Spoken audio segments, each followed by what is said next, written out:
And how you doing, everybody? Hello, hello, hello. Welcome back to Fenway Faithful. And we got a very special guest. Lou, how are we doing, my friend? Good, Robbie. How you doing, buddy? Yeah, we're doing good, man. It has been quite a, how do I even put this into words, since I'm still trying to process everything over here. It's a much different feel so far to the start of the offseason. We're still in the wee hours of this offseason. Not really anything's been happening. The Red Sox did sign a reliever today. We actually did make a signing. But unfortunately, that is not what we're talking about here.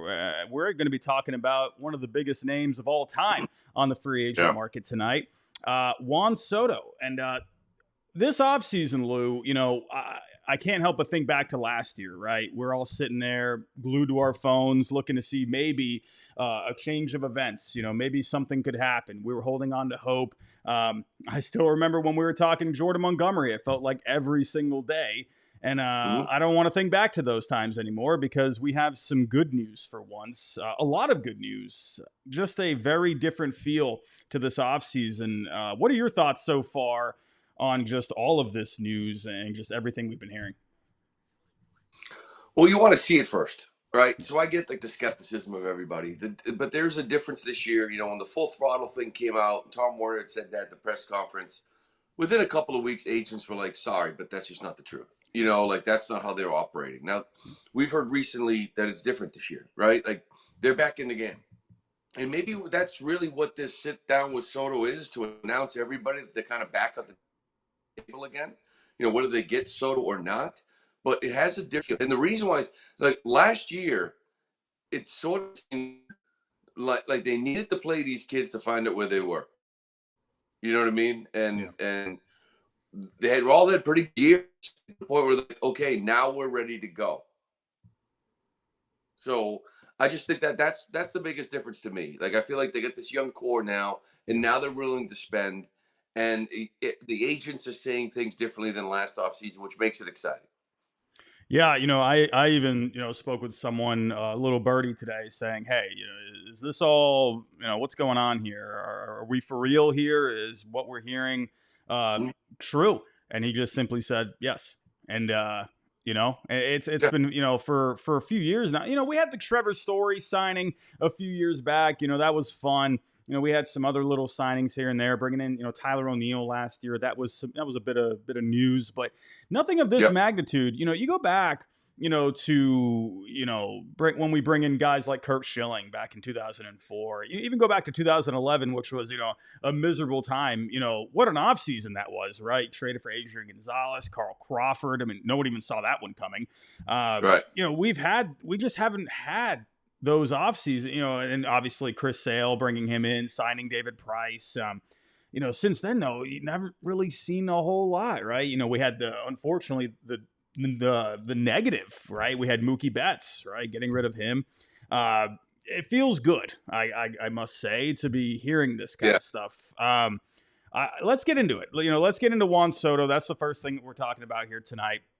We even had Pedro Martinez talking with Steve from Section 10 today, and he said, "Hey, what's a bold prediction you got?" And Pedro Martinez said, "They're going to bring in Juan Soto, going to Boston." What do it's you bold. think? What is your especially when that's coming from someone like Pedro, right? At the end of the Yeah, day, Pedro's royalty in Boston.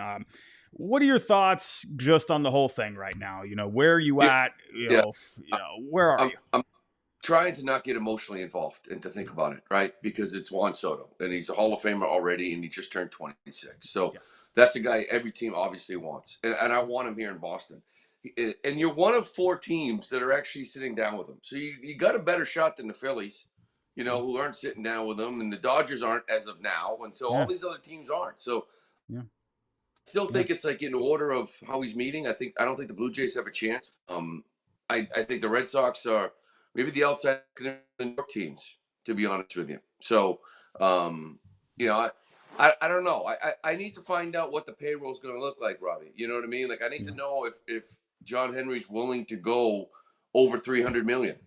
Because if he's going to sit 260, 270, I don't know how Juan Soto fits in this mix. That's the truth. Like, is he going to go over this tech? Is he going to be a $300 million salary for the life of Yeah. because that's what you get, regardless of how young you are. You still need starting pitching. You still need to spend about 30, 40 million in a bullpen, Yeah. to get where you want to go. Yeah. You make a good point there, right? Where is this payroll going to be? Right now, the Red Sox, according to Red Sox payroll on Twitter, they're right around $70 million under the CBT. So if you did bring in Juan Soto and then they maybe went value shopping, on the pitching side of things, which, they have shown an ability to be able to, nab some guys out there and get a lot out of them. But I'm with you there, right? You're still going to need to add more, right? We're going to get into the lineup and whatnot in a little bit, but looking for a right-handed bat, looking for, a shutdown guy at the back end of the bullpen, to give some insurance for Liam Hendricks, a lefty in the bullpen as well. When it comes to this, though, when you bring up John Henry, I actually compare this situation. The first thing I thought about wasn't really comparing it to a player. I actually thought about when John Henry really wanted to get Billy Beane back in 2003, 2004. That was a guy he really wanted, right? He was willing to make him the richest general manager in sports history at the time. We've had a lot of things to say about John Henry over the last few years. People have been questioning his commitment to the Red Sox. What's going on? What are we doing? Why aren't we the Red Sox anymore? Why aren't we going out there and playing with the big boys? But the one thing I will say with John Henry is he has been the owner of the Red Sox. He has led the charge in, delivering championships, right? 4 going back 2004. And when he wants something, he wants it, right? And I can see a similar situation to the Billy Beane thing, right? Because Juan Soto is a generational type of player that you don't see hit free agency very often. So that's where, coming into the offseason, I wasn't even thinking about this. I thought it'd be in my head like, oh man, it'd be so fun to get Soto. I'm so jealous of all the Mets and Yankee fans out there that get to, go back and forth. Yeah.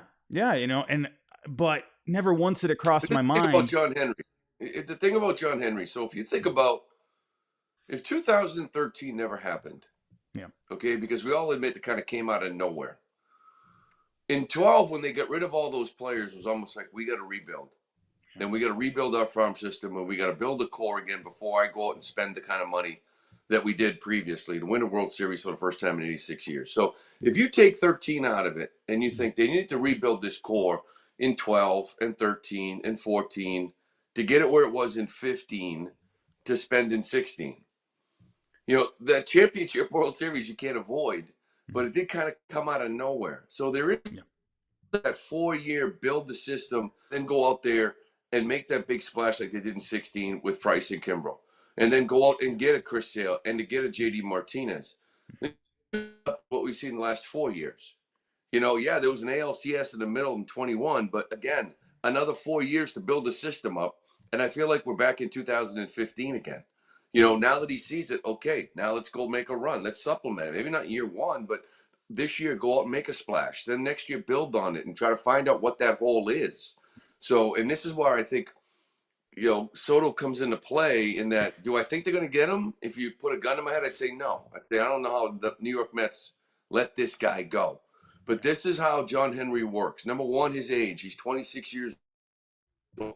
John Henry made his fortune, adverse, like staying away from risk. Yeah. There is no risk with this guy. There is none. There's no injury history, which could happen to anybody. There's no inconsistent play in his time. There's, like a guy like Ohtani, am I paying for the DH? Am I paying for the right fielder? Am I paying for the unicorn, the guy that can pitch? Like there's still some risk there. I know it's deferred, but that's risky. This guy, there is none. And that's why it kind of fits John Henry to make sense why he's interested in him. Will they get him? I still think Steve Cohen, in the end of the day, makes everything guaranteed and no deferrals, and he ends up with the Mets. It almost kind of makes me think of the Kevin Durant sweepstakes with the Celtics, right? You thought, okay, they're bringing Tom Brady into the meeting. I think David Ortiz went there as well. You're thinking, man, we might have a shot at this thing, and it almost kind of feels the same. But then again, I just wonder, John Henry's kind of been hiding in the shadows here for the last couple of years. I almost wonder, when you think about big signings over the years, anytime you go talk to that general manager or even the owner of that organization, sometimes they'll get a question, saying, hey, when did this guy pop up on your radar? And I wonder if they've been thinking about this now for the last few years here. I wonder if maybe this has been something on their plate a little bit, because it doesn't sound like they're just going to be popping in for a meeting, breaking bread and, all right, have a nice day. Here's our offer. If you want it, take it. It feels like, based off of what we're reading and hearing, this could be actually a pretty serious run. I'm excited about it. It's interesting. We'll see. Yamamoto, they had a meeting there as well last year, and I think they were surprised at where the numbers got to with him. You know what I mean? I think they kind of felt like it was going to sit in the 250 range, or was it going to get to 250? And ended up going 3.25. So are they walking in there thinking, the number's 500?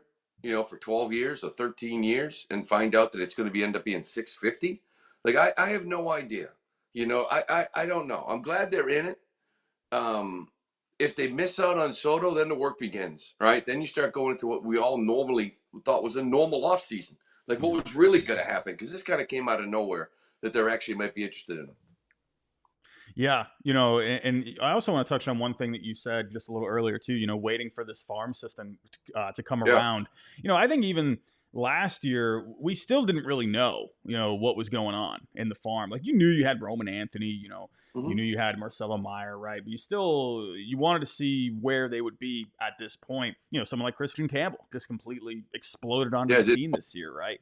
Even someone like a Franklin Arias emerged this year, right? Even Cespedes, right? He got hurt, but he showed a lot of good things before he got hurt. And I wonder if the Red Sox thought at this time last year, could Soto? We'll see, right? But I wonder if maybe how well the farm system did this year, and even adding more to it, along with drafting a lot of guys, right? I'm excited to see where the farm system is at next year after just drafting a ton of pitchers, right? You needed pitching in this organization. So I wonder if maybe even they, that caught them by surprise a little bit. Maybe they thought, all right, hey, you know what? We're in better shape than we thought. Let's make a push. Do you think the farm, where the farm is at, do you think this is the right time, to, really, even if you don't land Soto, to really go big this offseason? Yeah, I do. And at the start of it, right? I still don't know if it's going to be the finished product part of it. So I think, but the start of it, I think it's important to get these young kids in a playoff series. Even if it's 2 and go home, whatever. It's still it's that time of it, right? And this is why too, like, whether it's a free agent signing, I still think it's going to be a trade, because there is a logjam. If you're talking about right now, you have a lineup, right, of Wong and Casas, and whether it's Grissom and Campbell, but it's Story, Devers, Duran, Rafaela, Abreu, and Yoshida. You have a lineup, but we all sit there and say, okay, well, you got to add a right-handed bat. Well, how do you do that without subtracting guys? So I think there's a trade coming. I think there's some free agent pitchers coming, free agent bullpen arms coming, and whether it's a free agent bat or a trade in a bat, I don't know. But it's like, and then you got the other kids coming up too. So it's a logjam right now. And because of that too, you make some trades, you sign some free agents, and all of a sudden you go. And now maybe you make you get into the postseason and get these kids that kind of experience. And then, like they did before, then all of a sudden they're like, okay, Price and Kimbrel was nice. We still got bounced. Make this trade for sale. That's okay. Our lineup is a little bit stagnant. We need to kind of be more aggressive. Let's go get a guy like JD Martinez, who brings this hitting philosophy of don't be afraid to swing at the first pitch, and really helped Mookie Betts and helped everybody else kind of get in that mode. So it was like a 3-year build. And then even that, you still needed Evaldi the deadline to win it. So it takes time, but I think this is the offseason to start this thing, and get to the postseason. Yeah, I agree. I think, in my head last year, I was thinking probably 2026, but I think they really put the foot on the gas. Yep. Speaking of trades, with the lineup, one guy in the lineup that people were very excited about when he first came over, but it's been a little, I think the right word is weird over the last couple of years with Masataka Yoshida, right? There was a lot of excitement about him. He got off to a great start in Boston, then started kind of running into some bumps, had some injuries along the way. And then, this past year, not being in the field, people were questioning what's going on. Cora wasn't putting him in the lineup because of the defensive versatility that he lacked. When it comes to Masataka Yoshida, you mentioned this on Section 10, that he's not David Ortiz, right? No. But he's a good hitter, right? I Yeah. completely agree. I love Yoshida. I think he's a great hitter. But I think for the circumstances, needing a bit more balance in the lineup and maybe having a bit more freedom when it comes to the designated hitter spot, Yoshida seems like the guy that you move at this point. Even if you got to eat some of the contract, it is an underwater contract at this point. Where are you at with Yoshida? Do you think it's 100% at this point that he ends up getting moved? No, I don't. And the reason not 100% because I think when I think of the 2024 Red Sox, I would agree maybe he didn't fit, right? Like if you had a right-handed bat, like if Tyler O'Neill was your DH, right? Given all the lefties you had, that DH spot almost had to be a right-handed bat. The problem is I don't know what the 25 roster looks like yet, 2025. Like I have no idea. There's a lot of possibilities, right? People are talking about some of these left-handed bats on your team, whether it's a guy like Abreu or Duran or Casas. I don't know where this goes. I don't know how crazy it does get. But if a couple of them are moved, now all of a sudden you look at a team like, let's just say, Abreu and Casas, which at this point I don't think is going to happen. But if two of the lefties left, and all you would have is Duran and Devers. Yeah. Now all of a sudden you're susceptible to right-handed sliders and right-handed bullpen arms. And all of a sudden you need that third bat, left-handed bat in your lineup. Yeah. So if Casas is here and Duran is here and Devers is here, and maybe you can survive with four guys, because you're not platooning, David Hamilton at second base or some of these other lefties that would be out there in the field when they had 8 lefties on the night. So there is a scenario where that left-handed bat is going to be needed. He does make contact, which is what you desperately need. He gives you a quality at bat. So I wouldn't put it at 100% yet because I need to see what the first dominoes to fall are, right? Like, who do they bring in here as a free agent? Who do they trade? And that'll tell you a lot. Yeah, I agree. I think, there's a lot of the offseason is so fluid. You never know what could happen. I've never been in a front office, but I would imagine there's been so many times when you think something's going one way, agent makes a phone call, then all of a sudden another team's involved, and then that whole plan's out the window and you do something else, right? So who knows, right? I will ask you this, though, getting back to Juan Soto. If they do the unthinkable and bring in Juan Soto, let's say it actually happens, right? Our minds are blown. Next day, next couple of days, how are you feeling about Yoshida at that point? Do you think that they would like to keep the DH spot maybe a bit more open at that point? So Soto, yes, he did win a Gold Glove, but the metrics aren't great with him. I would imagine with him, you probably put him in left. That's what I would think with the monster behind him. Right field, there's a lot of room out there. I would honestly be in favor of, having Duran go out to right. You'd have Seti in center, whatever it may be. But do you think the DH spot should be freed up a bit more if Soto came in? Yeah, and once again, it depends, right? If Soto, just like you said, the unthinkable happens, and Soto is here, and Devers is here, and Duran is here, and Casas is here, right? That's all the left-handed bats you need. That's your impact left-handed bats. Maybe couple of them go back to back, but you can spread those guys out, right? Maybe 1 through 5, 4 of them are lefties. 1 through 6, 4 of them are lefties. Maybe that's probably the best line, right? And then you would probably look at what are we doing with Yoshida? Then you would probably explore because I would think Abreu would be moved, in that scenario. So I would still look at Yoshida and be like, how do we move this guy?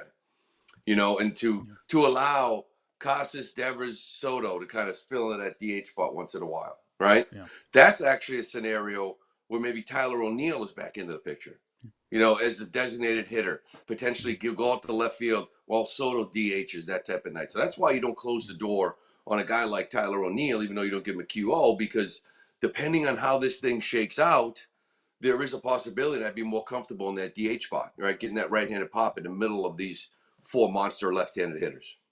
Yeah. You're right about that. There is a lot of lefties. I want to touch on one thing. One guy you just mentioned there. and this could be even if you do bring in Soto or if you don't. There's been a lot of talk this offseason so far. We are in the wee hours of it.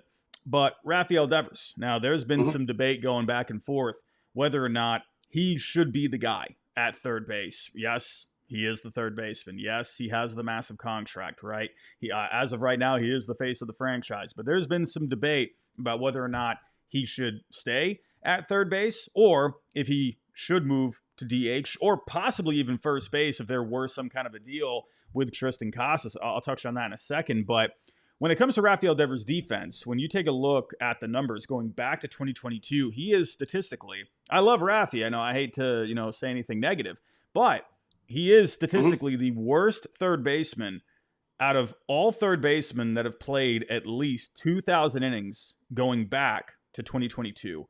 He ranks dead last in outs above average, dead last in fielding run value, last in just overall defense on Fangraphs. Where are you at when it comes to with Rafi continuing at third base, especially when you consider the fact that he's had injuries in the second half over the last couple of years? Where are you at? Do you see a situation where he could end up being more of a DH, kind of like with what they did with David Ortiz back in 2004? They just said, all right, you're done playing first, you're DHing. Where are you at defensively with Rafi? I would say, first off, this year he had a very good year. And I know the numbers are the numbers.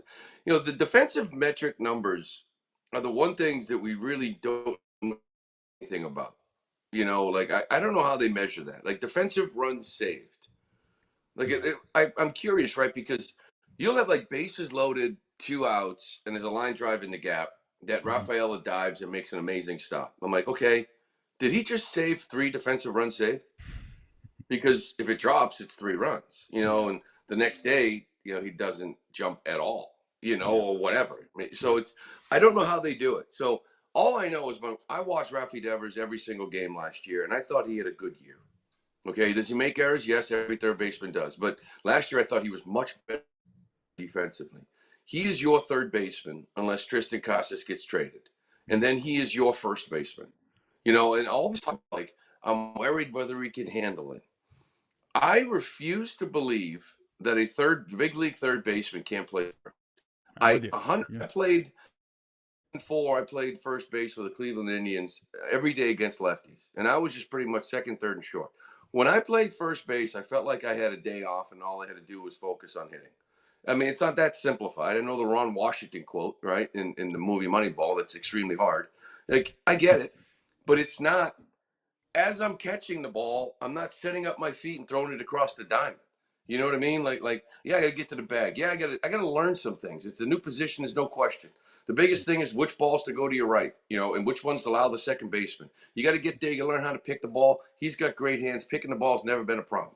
Yeah. So it's like I have zero problem. I think he'd be a very good first baseman if he went over there and took it serious, which I think he would. So he's your third baseman. I thought he had a good year last year. I don't care what the numbers say.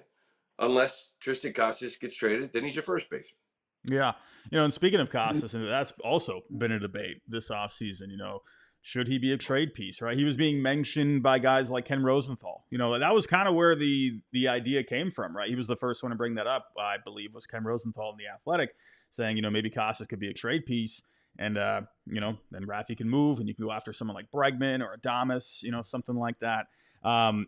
Personally, I don't think Casas gets moved. And obviously there's a lot of potential in the bat, right? Even Craig said himself, right? There's I believe he said, I'm paraphrasing, there's 40 plus homers in that bat. I don't know if he said that exactly or if he said there's a lot of home runs there.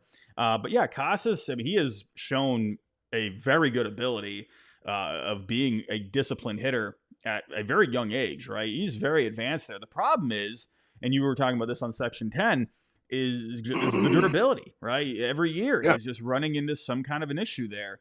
What are your thoughts there, with Casas, the injuries, maybe as a possible trade piece? Well, I would say, I know you want to get to the Crochet part of it, but I don't think he needs to be involved in that deal, right? Everybody keeps talking about Wilyer Abreu. So I don't think you need to. And I think that was the only equation of like missing out on free agent starters. And the whole original thought was more of like a Seattle trade, right? With guys with 4 years of control. You know, 4 years of control, it's going to cost you more than Wilyer Abreu. Yeah. 2 years of control, maybe it's Wilyer Abreu, right? So that's how these trades work. It's about control and who you're going after. I'm with you with the Ken Rosenthal piece. My radar went up because I don't think Ken Rosenthal woke up on a Sunday morning and just thought to himself, gee, I wonder if the Red Sox would think of moving, Casas and Devers to first and going to get Bregman and Adames. I just don't believe that. Yeah. I believe that was given to him. You know what I mean? Like, I don't believe that. And I was just like, uh-oh, here we go. Like, are the injuries loading up? Because when you develop a bat like Tristan Casas, you don't move on from him. He's a middle of the order, 3-4-hole hitter. Pop, has a good at bat, knows the zone. There's still some things you got to work on there, right? Strikeouts are up, walks are up, but still, strikeouts are high. So you're not just giving this guy away. You're not doing it to do it. You don't want to have to move him. But just when I saw that report, you start thinking about it like, okay, something might happen here. And then you look at it and you're like, why would they? And that's when I go back to 75 games in 2021, to 80 games in 2022 in the minors. 2023, his first year, he did miss September, although he played a lot. Most he's played forever. This year he missed, 3 months? So it's like, okay, we are a year away from another 9,500 game season of him kind of being labeled, of a guy that can't stay healthy. So you don't have to move him. What you need, though, is 145. Yeah. Like, you absolutely 100% need that because he does have that kind of impact back. Yeah, I agree. And Tom Brady, said it best himself, right? The best stat is availability, right? I mean, yeah, you could be, you could have all the potential in the world, even touching on Juan Soto earlier. That is also another thing that makes him so good. I think that's a very underrated part of Juan Soto, especially with all the injuries that you have, that happen in today's game, right? Guys are always tweaking something. But Juan Soto finds a way to stay on the field, right? And that's another part of why he's so good. But yeah, I agree. I think Casas, yeah. Sorry. There's certain guys. Yeah. No, I'm just saying there's certain guys, like when I first came up, Mo Vaughn was on the team in Boston. And we were talking about like home runs and RBIs and everything. And he's like, the most important stat, the only stat that matters for me is games. That's it. Because if I get my games in, I don't have to worry about 30 homers or 100 RBIs. If I play my games, I'm going to hit them. You know what I mean? So that's it. And Tristan is that kind of guy. If he gets his games in, he's hitting 30 plus homers. Devers is that kind of guy. Soto's the Judge. These guys, these impact middle of the order bats. You give me games played. If he gives you 150 games, 152 games out of 162, Tristan will probably be in that 270 range with 35 to 40 homers and driving in over 100, with a lot of walks and on base. So it's just give me the games. So it's there. You don't give up on it. It's just, if you're missing free agent pitchers and all of a sudden Garrett Crochet goes somewhere else because they're throwing in top prospects and you don't want to give up Anthony or whatever, right? Next thing you know, you're like, okay, now what? Now we got to go fishing into a pond where guys have 4 years of control left. Well, Jesus, okay, now we want to give up Duran, you want to give up Casas? Like, now we start talking about that. Roman Anthony, Christian Campbell, and maybe a couple of those guys. So that's when it gets weird. Yeah, it's I think with Casas, I think when you also factor in the injury history that we've talked about, he wouldn't be a good trade piece anyway, in my opinion, because he doesn't have that availability in the track record, right? If you go back to last year, yeah, his trade value was pretty high at that point going into the year, but he lost a lot of it. So I don't think he would even be. You'd be selling low on Casas at this point, not because of the ability, but the availability. I still think you would be, but I still think the game like values his skill set, right? Yes. Controls at bats with pop. I think they care about. Yeah. And one more question about the lineup. We of course are talking about Soto. We're talking about all the lefty bats. But we all agree coming into the offseason, they needed a right-handed bat, right? Maybe bring back Tyler O'Neill and even bring in one more guy. If there's one guy out there for a right-handed hitter that you got your eyes on that you would love to add, who are you going with? It's funny because I don't think there is a perfect fit this offseason. You know, I mean, if Vlad was available next offseason, then he's obviously the perfect fit, right? Vlad Jr. But this year, it's like, so Teoscar Hernandez kind of does stand out, right? Yeah. There are some strikeouts there. Willie Adames has been talked about a lot. There's a lot of strikeouts there, you know, and I really kind of am focusing on that. At some point, you got to get somebody that doesn't strike out.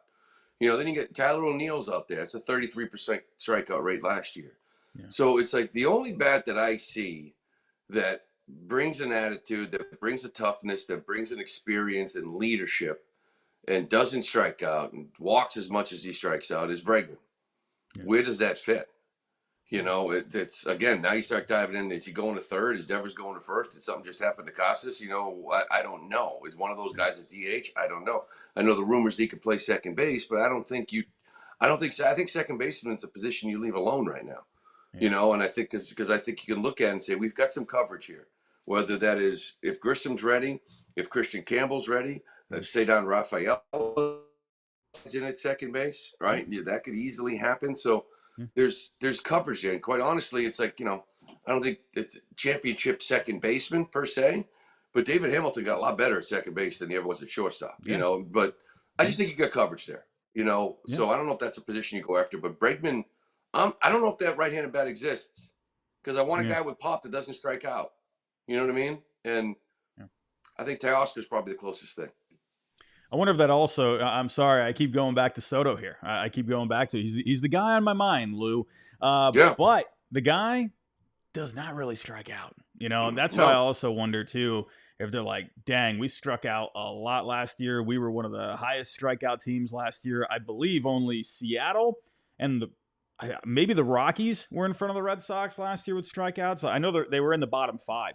I wonder if that's also a motivation too. Obviously, it's Soto, but when you bring in a guy like that, because I would love to see a guy like that in this lineup. I'd like to see a starting pitcher like that, you know, in this lineup, and a guy in the bullpen lineup in that bullpen that's like that. And when I say like that, I mean a guy like Soto who gets in the cage day one in spring training and is holding court.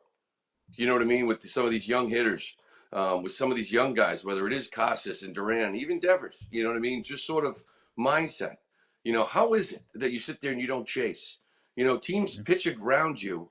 You still don't chase, but when they do make a mistake, you know, what are you thinking? You know, like, how are you attacking? Because I think JD Martinez brought a bunch of that with him in 2018. He would hold court. He would talk hitting. And same thing with like a pitcher, right? Like a guy that sort of sits there in a room with Crawford, Houck, and Bayo and is like, okay, what are you guys doing 2 days before your start? What are you thinking going into a game? Like, why did you throw this pitch? Like, you know, like what let's go out in the bullpen. Let's work on a couple of things here. Let's work on a couple of things there because this is how I've done it in my career and this is how successful I've been. Like those guys are extremely valuable with the inexperience that you have with some of the guys you're relying on. Yeah. And I agree. And I think that actually kind of ties into, you know, I think people, I don't know, I don't want to speak for people, but I think when it comes to the game of baseball, you know, from all of us that are on the outside looking in, I think we almost forget, myself included, that they are human beings at the end of the day. You know, I go back to the Netflix documentary, the comeback that they just had on Netflix. One of the most interesting parts of that I never knew about, and maybe I just completely missed it, but there was the one part when Curt Schilling was talking about his ankle, right, and how he actually tweaked it in the beginning of the year in a start against the Blue Jays, and he said the reason he started having issues with the ankle was because he saw how Pedro was pitching in a bullpen and how he was pushing off of the rubber, right? And he was using the rubber to get more leverage. And I never knew that. I thought that was so interesting because I wondered about, like, man, what happened with Schilling? Did he like trip or something at some point? I never knew. But yeah, no, I agree. I think like you said with JD Martinez, he's almost like a hitting coach at the same time. Soto, I think, you know, he brings in so much for you. You know, we'll just have to wait and see. But we got some pitching to talk about. We could sit here and talk Soto all day. I know you guys did our Section 10 last night for like 8 hours, but Garrett Crochet is the big name when it comes to the pitching side of things right now. I don't think we're going to hear anything on the free agent market until probably this is resolved. Why? Because, well, Garrett Crochet is not going to cost the money. Well, before an extension if they were to do something like that. But Yep. you're not going to hear about Fried, Burns probably until after this is resolved. He seems to be the number one target for the Red Sox on the pitching side of things right now, minus Justin Wilson today. But Garrett Crochet, reports are Sean McAdam from Mass Live saying that Wilyer Abreu could end up being the centerpiece. I've been seeing some debate on Twitter land about that as well, whether or not he's an actual true centerpiece to be able to get a deal done. But I guess Sean McAdam was saying the White Sox are okay with him being a centerpiece there. When you think about Wilyer Abreu, this is a guy where, yes, there is a little bit of platoon risk there, but hit right-handed pitching very well, very good defensively. And he has 5 years of control, like you just mentioned earlier. Control is a big thing. He has good value. He can, in my opinion, I can understand where the perception comes where he's not a centerpiece of a deal because he, in my opinion, he's more of like that high floor kind of a player where, maybe there could be some ceiling there. Maybe he can tap into a bit more, but I think he comes off a lot as more of a floor guy. Where are you at when it comes to Wilyer Abreu being a centerpiece of a deal to get a deal done with, some prospects attached with him as well? Yeah, I love Wilyer Abreu, and I think the game of baseball likes Wilyer Abreu more than maybe Red Sox fans. Yeah, quite frankly, because of the way, first off, he's a Gold Glove defender. I mean, it wasn't even close. He's really the only candidate in right field for the, in the American League, given how far of a lead he had in so many different numbers. He can run the bases. He plays the game hard. He's got some pop. There's still some. He controls the zone. There's still some swing and miss in the zone, and a lot of that to me is mechanical. So I really like the player a lot, and we are talking about Crochet. I think he's the guy. I absolutely love him, but you can sort of play off of the whole. Hey, he did it for only half a year. He's a new starter. Tommy John, by the way, he's only got 2 years of control. And when you dealt Dylan Cease, who was a perennial all-star, it was a much better career. Maybe not the upside of a guy like Crochet, but damn, like he's like a legit 1-2 guy, And you got Drew Thorpe, who's number 85 prospect in all of baseball, and then prospects like 6 through 15 from the Padres. You can make the argument like, who gives you the right asking for a top 20 prospect for this guy? Like I'm not going to give you the equivalent of that. Now here's comes the problem. The problem is that another team is. Another team that wants him is willing to go higher. So the idea of that they don't have to give up a top 4 prospect, great. If it's just you two in a room, but it's not you two in a room. One team really wants him and throws out their best prospect. Now you got to compete with that. But can you get him with him with Abreu? I think there's other guys you can throw in. You mentioned Arias, another top 100 prospect to go with him. There's some guys, pitching guys. I don't know if you want to play from your AAA depth with guys like Fitz, who was with Thorpe with the New York Yankees, a guy like Priester, a guy like Sandlin. I don't know if you want to go there or not. You may want to keep that depth. But Crochet to me is the guy. I saw him last year in June out in Chicago when we played him, and he's an absolute monster. Like, it's just, it's swing and miss stuff. At the time, he had the best rated fastball in the game. I've started looking at some numbers that I know Craig Breslow cares about because they've mentioned it over and over again, right? Swing and miss in the zone. Like, how do I, not chase. They like that too. They like the K rate, right? But swing and miss in the zone. Yeah, the two best guys were Blake Snell and Garrett Crochet. They're the two best in the game. And that was because Crochet kind of fell off the second half, right? Because the inning total, the guy threw 12 and 2/3. He had 100 innings in July dominating baseball, for 2 months. And they were like, we can't keep doing this. And that's why the whole trade deadline thing got weird. So he got his foundation year. He got his 145 innings. This is a guy you bring in here for $2.5 million. You watch him for a year, maybe halfway through the year, you sign him to an extension. He's 25, 26 years old. This is exactly what you're looking for. Yeah. And to me, it's like this should be target number 1 when it comes to putting a rotation together for them. Yeah, this makes me think of Beckett, right? He kind of fits almost. I think Beckett had another year of control, I believe, when they traded for him, which is why it took someone like a Hanley Ramirez to land him. But yeah, he kind of fits that mold, right? Where he has multi-years of control. He's in his mid-20s. I definitely think if Henry, yes, of course it's Juan Soto, but this is the kind of picture that John Henry would be okay with signing to an extension, right? I think it makes too much sense. I do think Wilyer Abreu is a good centerpiece of a deal. I think it makes a lot of sense. And I think you made a great quote. I think you said where I I can't remember how you worded it. You said the game of baseball loves Wilyer Abreu more than maybe we do from the outside. Yeah, he had a 3.1 Yeah. Fangraph wins above replacement this past year. That's a very solid player. Yeah. That's a guy you would love to have on your team. And that's in his rookie season. I think a lot of people forget there's also defense out there. You are contributing to the team defensively. That's such a big thing. We always want to look at the sexy stats, right? The Vlad Jr. kind of numbers, right? But defensively, he's so good, and he helps out your team out there. I'm so glad you brought that up, because everything's offense, offense, offense. You know what I mean? Like the Abreu, Rafael were probably the first two guys that came up here that were more defense. And then the back can play, but they're defense, right? Like, this league, like, to me, it's like I'm so tired of hearing about these prospects and how great hitters they are. And the minute I ask them how are they defensively, where can they play, and they can say, well, they can get by. They can get by. And I'm like, great, so they're going to lose ball games for you. Because here's the thing. You come up, I don't care who you are. Okay, you're not going to come up here and dominate this league offensively as a rookie. You're just not. So how else are you going to help me win?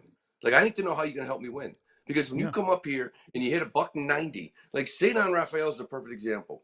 Early in the first month or two of the season, he's hitting $192. But playing out in center field, there were times when he would help you win the game. But him going to shortstop and solidifying the team defensively helped you win ball games. Somebody like Emmanuel Valdez, who defensively isn't, he relies on his bat. If he's not hitting, what are we doing? So it's like, that's why I appreciate Abreu, especially at Fenway. That's why I appreciate guys like Rafaela. I appreciate what Jaron Duran has become. Like, you have to get better defensively. Like, all we do is this guy any good? Well, what's he hit? Who gives a shit? Can he field? Can he catch a ball? Like, what are we doing? This is the big leagues. And then, you know what? Like, Red Sox fans the last 2 years are finally starting to maybe realize that side of this game, and not just like, well, is he hitting? Is he hitting home runs? I don't care. The guy doesn't have enough power. It's like, Xander Bogaerts. These people are ripping him for years because his range isn't acceptable. He's a below-average shortstop. That dude, if the ball was hit to him, he caught it and threw it to first base. And maybe now we start appreciating that more, because it's the part of the game that nobody really seems to care about anymore. And when you watch the playoffs, like, the Yankees lost their damn mind in the World Series in 1 inning. And that's what the Red Sox did all year. You can't win like this. Yeah. So you need defense. And when I saw the ball come out of Judge's glove, I always think of my high school coach, Coach Young. Screamed at you if you didn't use two hands when catching the ball. Like, I know that's kind of, you don't see a lot of guys. I will always remember you're looking at the Grim Reaper. Even if you caught the ball with one glove, he would chew you out going back to the dugout every time. He always wanted two hands. He was so big on the fundamentals. And that even shows even on the biggest stage. Another thing about Wilyer Abreu too, you mentioned the base running. That's another thing. And I think people think a lot that base running is just stealing bases. No, it's actually going from base to base, right? How aggressive are you, going from first to third? Are you able to, be more than just a station to guy, right? There's so much more to it. Those are the finer things that, I think a lot of people, it's easy to not focus on it, right? But I think Abreu would be a great player to center a package around. I'll also ask you this. I've seen a lot of people suggesting Cutter Crawford out there where, you could throw him back to the White Sox as well. Personally, I actually think, I don't know, I could see where the perception is where people think Abreu and Crawford is not enough. I actually think when you look at it from a value point of view, these guys are under a ton of control. Starting pitching is hard to come by. Cutter Crawford gives you good quality innings. Yes, he got bit by the home run ball, but he's a guy that you can put in your rotation and, you're confident in him giving you a star every fifth day. That is hard to come by in Major League Baseball. Starting pitching, a guy that can give you more than 150 innings is a scarcity in today's game. I think Cutter Crawford would be too much. How about you? Yeah, and I also wonder why they would want him. Like, if they're like a window of winning and 3 or 4 years away, like, can they bring a guy and Cutter Crawford's got 3 years of arbitration left? Is the idea sort of like he's an asset, and if he throws the ball well for 3 months, what can we get for him at the deadline? I don't know. I'm a big Cutter Crawford fan. I think that, like, this was every year you're starting to see something different and growth from him. I think this year was about length. It was about innings. It was about get that year under your belt. I know he gave up a ton of home runs, but there were some numbers there that you sort of look at, and it's like hits per 9, batting average against, like just contact rates. Yeah. Like there's some really nice numbers from Cutter Crawford. And you give up 12 home runs in 3 games. Like I'd never seen it before. Like the game is over, and it's sort of like, all right, what'd you see from Cutter Crawford today? And I'm like, well, I don't know. You know, and the reason why you say that is because he went 6 innings. He gave up 4 hits, 3 homers. You know what I mean? Yeah. He dominated. He dominated this lineup, but he only gave up 4 hits, but 3 homers. You know, 2 home run shot, and he gave up 4. You know, so it's like it was the weirdest thing, and I still think it was kind of fluky. You know, because guys hang pitches, guys miss location, and they're laced in the gap for a double, or they're rockets to left field for a single, or laced up the middle. Boy, he hung that pitch. That was almost took his head off with a line drive up the middle. Every time this guy made a mistake, it left a yard. You know, and I know that there's some things there with the leverage, count leverage and everything else, but, you know, I still like him a lot. Yeah. Whether it is you keep all these arms, if Pavetta stays, we'll see. I don't know with the QO, but it's like, push comes to shove, if I have to at the beginning of the year, because I think these guys have been in this game long enough, Crawford, that he's my 2 or 3 inning guy out of the bullpen because our bullpen is that loaded.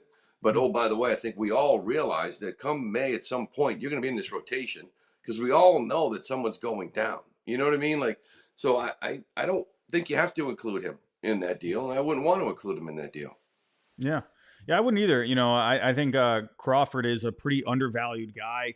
I will 100%. say if they do go out into the free agent market and land someone, maybe you could talk about the possibility of maybe including him in some kind of a trade or even just being like a long relief kind of a guy for you. I could see the conversation there. I'll also ask this before we move on to one more topic where let's say the conversation changes, right? Offseason's always fluid. You never know what can happen. Let's say Dave Dombrowski comes in.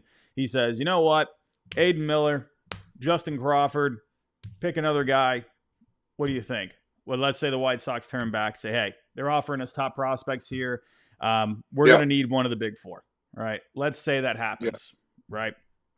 If you were to give up one of the big 4, right, in a scenario where you could land someone like a Garrett Crochet. It doesn't even have to be Garrett Crochet, you know, a big-time player out there. Out of the big 4, who are you giving up? See, I see you're killing me because these are the type of questions, right? When I get it, this is when I started getting the whole on social media, like, why do you hate Tristan Casas, right? Because it's like, I'm sorry. You know, no, but I'm just saying, like, it's like gun to the head. You're going to trade Casas or Duran? And I'm like, yeah. Casas, because I love who Duran is. Like, would you trade Casas for Vlad? Yeah. Would you trade Casas for Tatis? Yeah. Why do you hate Casas? I don't hate Casas, but you know, you're asking me, you put me in spots. So here's how I would answer that. Like, whichever one I'd say I would trade is like, why don't you like him, right? But I would say I'm not so sure you got a big 4. I think you got a big 2. You know, I do. I think Anthony and Campbell are off limits. Period. End of story. And I think Meyer is close. I think they love him. I think the game loves Marcelo Meyer. But much like the discussion we had on the side there about Casas, he's in that same boat. You know what I mean? Like, he has got to show he can get through a season healthy. And honestly, if Marcelo Meyer had gotten through the last 2 seasons healthy, he may be an opening day player on your team next year. But those at-bats, those games, that experience that he has lost, it's going to force him to kind of go to AAA and show that he can play every single day. Yeah, whether it's the whole year, he'll be up at some point. I think all these guys at some point will be up next year. But you know what I mean? Like, so you're not giving up on that guy, but the injuries are starting to become a problem. If there's another, 110 game season because he misses 40, 60 games, and, then you start getting concerned about it a little bit. Yeah. And Teal's the other one. I think Teal's early on in his professional experience, like catchers are, I don't think they come out and jump in right away. Yeah. There's freaks all the time, but for the most part, you got to learn the pro game. You got to learn that you got to bring the consistency every day, because there are months where Kyle Teal looks like a very good defensive catcher in the big league. Other months where there's inconsistencies and they're like, he's got a ton of work. And that is just common, I think, for young players, especially catchers. Yeah. So To answer your question, the top two are off limits. Yeah. Now, I would agree on Anthony Christian Campbell. My goodness, like I was saying this on a show the other night, kind of almost makes me think of like a bigger Mookie Betts, if that makes sense, right? I see some flashes there. He has that positional versatility. He's got that quick bat. There's a lot to like with him. He really, I mean, what a steal in that draft. There's a lot to there like is. with him. You know, it's nice to know you get something for Bogey. You know what I mean? Like Yeah. use a compensation pick for Bogarts. So, Yeah. and again, I go back to because it's like that's just me because I talk about these hitters and I haven't seen this guy play. You know, so it's really hard. I'm looking forward to spring training. That's why I love going down to spring training. See some of these guys I haven't seen. Get a better look at Anthony and Meyer and Deal and Gamble. But you know, there's a lot of Hunter Pence in him, in that the swing is a little unorthodox. But like it's like matter because it just keeps barreling everything and hitting missiles all over the place. And I ask the question to people. I'm like, okay, where's he play defensively? And they're like, well, he can handle. I'm like, hold on, where can he play defensively? Is he at least an average big leaguer defensively? Yeah. And if he's not, that's still a problem. Yeah. It is. You can't, you know, so hopefully, and people say, like, you know, you feel good about him at second base, and we think he can play the outfield, and, you know, he's played shortstop. He played short when Mara went down, so he's adequate there, and he's adequate there. And I'm like, adequate's nice. You know, adequate's nice. But in order for you to be adequate at a position defensively, Soto's adequate. You know, Devers is adequate. Are those guys going to be in that class offensively to be able to be adequate? So it's like I want a guy that can play defense. That's why Mookie was fantastic, right? That's so. Hopefully he can play some defense, but I think he's probably the one top 4 guy that has a chance in camp. You know, because of the coverage that they have at second base. You know, again because of the depth. You know, if you start making all these trades and just hand Roman Anthony the right field job, and let's say it doesn't work, you don't have an outfielder in the system. What are you going to do then? Well, Rob Refsnyder becomes your everyday player, and right, which, you know, he's great. He had a great year last year, but you know what I mean. So you build your outfielder, and Roman Anthony's in AAA, and now all of a sudden you're the Orioles. There's an injury, and everyone's like, oh my God, I can't believe you just lost Durant. We're just calling up our number 1 prospect in baseball. I can't believe you lost Rafaela and the defense, or Soto went down. We're screwed. Well, you'd probably be screwed, right? But you're calling up the number 1 prospect in baseball. That's how the Orioles do it. That's the way you should do it. Build an outfield. That kid's a call up, and that's it. Campbell's the one that might have a chance given your second base situation. Yeah. I mean, that's been a big secret to a lot of the teams. I think a lot of people miss a little bit. You know, you look at the Dodgers, right? I mean, look at all the farm systems they've had over the last several years now. Teams are trying to be the Dodgers, right? Because they're doing everything right?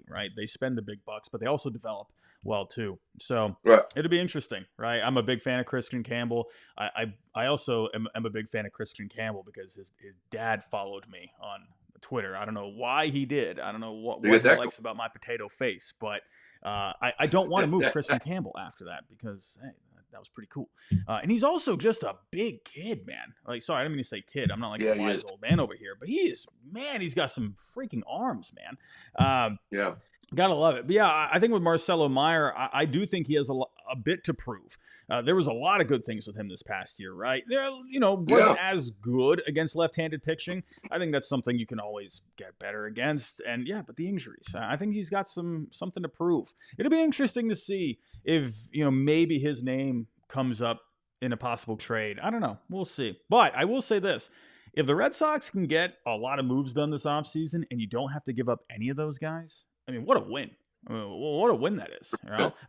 If you can, I said this last night on the show, if you can land Garrett Crochet and you don't have to give up either of the big 4, big 2, big 3, whatever you want to call them, and you're subtracting Wilyer Abreu, as much as we love him, a left-handed bat, we could probably clear one off.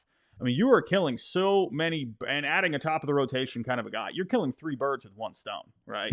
I'm excited to see how that plays out. But another thing, right? Even if we land Crochet or not, there's still some pictures out there that I wonder, and we're already starting to see some reports a little bit that the Red Sox are, yes, there's always, teams calling agents, what's going on with this guy? What are you looking at money wise? Blah blah blah. They're keeping tabs on guys out there. Corbin Burns has come up. Max Fried has come up. Even Blake Snell has been mentioned as a guy possibly. More, some of the mid tier guys. Even someone like Shamanaya, maybe Yusei Kikuchi. Where are you at in terms of free agency, especially when you look at the history of the Red Sox signing pitchers in the free agent market? They tend to not want to go long, right? I think of the John Lackey deal, right? That's kind of the... And it kind of feels like Corbin Burns is the longest of the deals. Yeah. Right? I mean, where are you out there? Do you see them at all signing Burns? No. What news that would be? That'd be great. No, I don't. I don't see the 8-year deal. And, there are some numbers that are going down, numbers that they care about, the swing and miss, the K rate. It was funny because, listen, the guy is an absolute stud, right? Like, he gives you 200 innings. But it was funny this year, and he was still putting up great numbers. When we played Baltimore, and I'm like, God, this guy is the worst pitcher in baseball keeping runners close. If we can get our speed on the base pass, they're all gone. And it's like he's like a 1.85 to the plate, which is atrocious. Guys will steal on a 1.4, 1.45 guy as far as how quick he gets to the dish and delivers the baseball. And even his slide step was like a 1.45. It's not even that good. Well, he did a different slide step. He was quicker that day in Baltimore against the Red Sox, and that was the day the Red Sox put 8 runs on him. And he was pissed because it was almost like, listen, this is not who I am. But I wonder if that adjustment has to come, and how is he reacting to that? He's a great pitcher. Don't get me wrong. If they get him, I'm not going to be pissed. But there's other guys like Blake Snell. To me, is the best pitcher available. The problem is that you kind of have like a David Price feel to him. I worry a little bit about him in Boston, and that's just not my feeling. I've heard people around the game like Boston may eat him up, and I'm like, whatever. I don't know what that even means anymore. Max Fried is an interesting one because we were talking before about looking at some of these K numbers, swing and miss in the zone numbers, and of a lot of the free agents available that we're talking about, he's last. He doesn't get a lot of swing and miss. I'm to the point where I was sitting there a couple of days ago looking at some of these numbers going, I don't even know if the Red Sox would be interested in this guy. Given contact, ground ball rates, there's no swing and miss. And I'm like, I wonder if given what they care about, I know his name has been rumored, but given what they care about, I don't even know if they're in on him. The one guy that really stands out to me that's not those top 3 names is Kikuchi. He's the one guy that kind of really stands out. What he did in Houston, how he simplified his arsenal a little bit. He changed the way he threw. It was really that 96-7 on top of the zone. He stuck with his slider an awful lot. He reduced his curveball changeup just a touch. Swing and miss. And, Houston's good at this, right? They go down there and they figure these guys out and how to use their stuff. And he is a guy that we've seen a lot of. The stuff is fantastic. It's been some inconsistency. So it's this is where it'll get interesting. The way the Red Sox look at pitchers and how valuable they are. We're going to sit there and say they signed Kikuchi. And we're like, great, they signed Kikuchi instead. They didn't want to pay Fried. They didn't want to pay Snell. They want to pay Burns. Yeah. But their analysts or their analytics and their metrics might sit there and say, I know. But I'm telling you, this guy right now might be just as good this year, given what he's started to do last year in Houston. We can continue it. So you might disagree with some of the names that they go get pitching-wise. But I guarantee there's some underlying numbers that will defend it. But Kikuchi's one guy that really stands out, other than those 3 names. Yeah, I'll throw another guy in there. I just mentioned him a second ago. Shamanaya.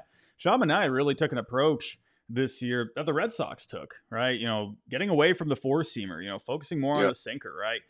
Using different pitches, changing up the mechanics a little bit too, the arm angle. I could see someone like a Shamanaya, a workhorse kind of a guy that can give you some innings. I could see Kikuchi too, right? Great second half of the Astros. They tinkered with the pitch repertoire just a little bit. Getting back to Max Fried though, I think of a quote. I always want to make sure I quote the right people, but I can't remember. It might have been Alex Spear. Maybe. I feel like he said this, where the Red Sox are going to be looking for guys that they can take to the next level. Kind of what they did, with Tanner Houck this year. I think someone like Max Fried can check those boxes. I'm looking at the pitch values with him, right? Four-seamer, it was an okay pitch for him. He led the way with that, right around 33% this year. But his sinker, when it came to run value, was actually a better pitch for him.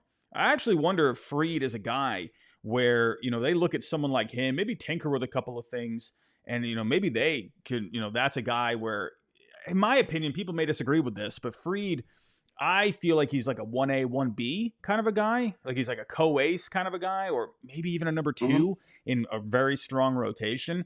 If you go put him on the Dodgers right now, Fried would be number 4 in that rotation. Maybe 3 ahead of Glass now. I don't know. But he comes off as a guy, maybe, depending on what the contract looks like. I wonder if he's a guy that the Red Sox could take a look at, especially if Garrett Crochet ends up going elsewhere.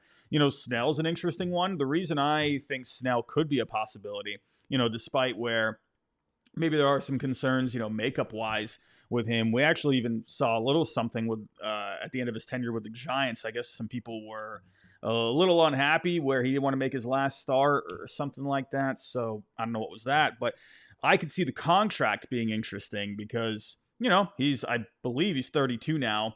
So I wonder, maybe he would only need like a 4-year deal. I could see the Red Sox maybe being interested in something like that. I don't see Corbin Burns. I'd be shocked if they signed Corbin Burns. I'd be absolutely shocked. The numbers have been declining. But again, I wonder if maybe the Red Sox see they could do something with him, right, to kind of get those numbers trending back up a little bit. It's going to be interesting. One guy's that I agree. I think, that's why it's like, I think if you go get Crochet, then you dive into say maybe like a Kikuchi or whatever it may be. We'll see if they get 2 or not. But Snell is definitely interesting because I think the term will be shorter. The one guy that's up there a lot too with some swing and miss stuff is Jack Flaherty. The problem I'm out on him is that it was almost like a 1-year wonder. It's been so long since he's been good that, it wouldn't shock me one bit if Nick Pivetta has a better year than Jack Flaherty next year. It wouldn't. And I'm kind of like, I'm not all the way there with Manaea because I've seen him be better at times. It's just that he's got a qualifying offer, doesn't he? Or doesn't he? I'm not sure if he does or not. Did they put a qualifier on him? On who was it again? Sean Manaea? Oh, Manaea. I don't know. They might not actually.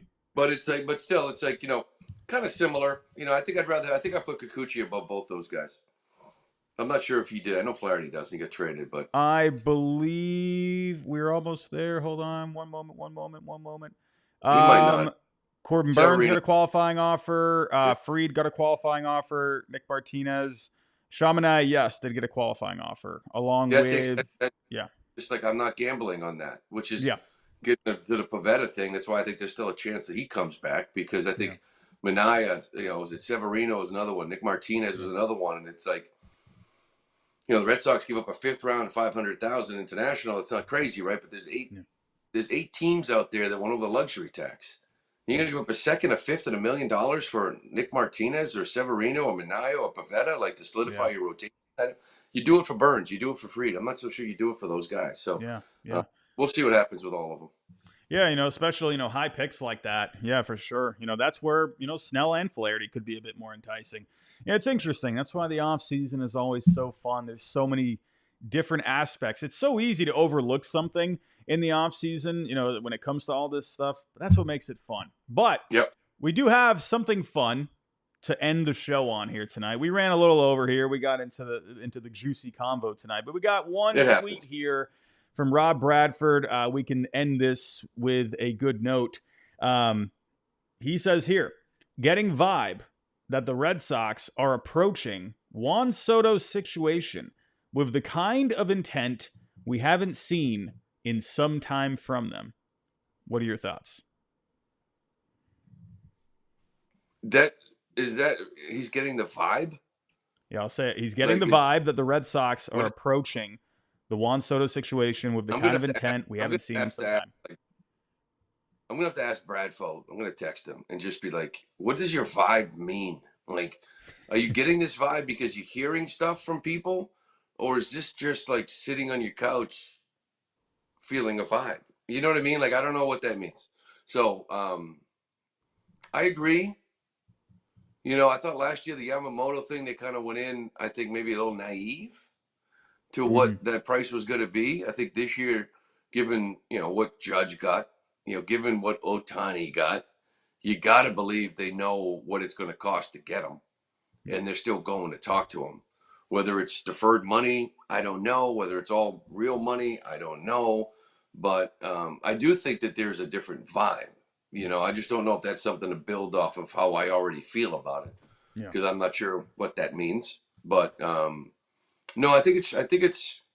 I also actually, I just think that it means they're open for business. I just think like just the sort of setting a tone early on here in camp, or in the free agency rather. It's sort of like, we're going to make a run at this guy. Legit offer. Yeah, and if we don't get him, I want everybody to know that we're back doing this type of stuff. And I think that's the most important thing at the end of the day. They're putting the right foot forward, and I'm glad they're doing it early, right? You're getting these reports out. They're getting the offseason started on the right foot. It feels like even if they don't end up getting him, they're still going to make some good quality moves. And I will say this, another thing too about last offseason, I think a lot of people, it's different in Red Sox land, right? We expect, a competitive team on the field, and when we haven't seen it for a few years, it gets frustrating. I will say this though, Craig Breslow just coming into the fold last offseason, bringing in, basically his own crew. I called last year an evaluation year, going into the 2024 season. 100%. Now I'll also say this, not many teams are going to have, the caliber of a Juan Soto at all, ever, probably in the lifetime of their franchise, right? But you got to look at it from the Red Sox point of view too. If you're just looking at it from a wins, player point of view, right now, based off, all the strikeouts that they had this past year, that kind of that disciplined of a hitter, it makes me wonder. Craig just came in and been like, listen, we got to go after this guy. We got to get something done. And getting on Breslow too. It's like he comes in last year, and it's like, how do you not just sort of let the year play out? It's sort of like hands in the air, like just let these guys go play. Like if Craig Breslow comes in what was it? Was it November? And is the GM, and in December at the winter meetings, because he's got a pretty good farm system, trades away a couple of big leaguers, trades away 2 or 3 minor leaguers, you'd sit there and say, what are you doing? Yeah. Like, you don't know anything about these guys. You've never even seen them. Yeah. What if you gave yourself a year and you watch this player and you're like, you know what? I think this guy's different. Like, I didn't realize this guy was really that good. You guys didn't write him up enough. Like, you know what I mean? Like, so he came in year one, was like, I need to see who these guys are. Like, people don't realize the scope of this job.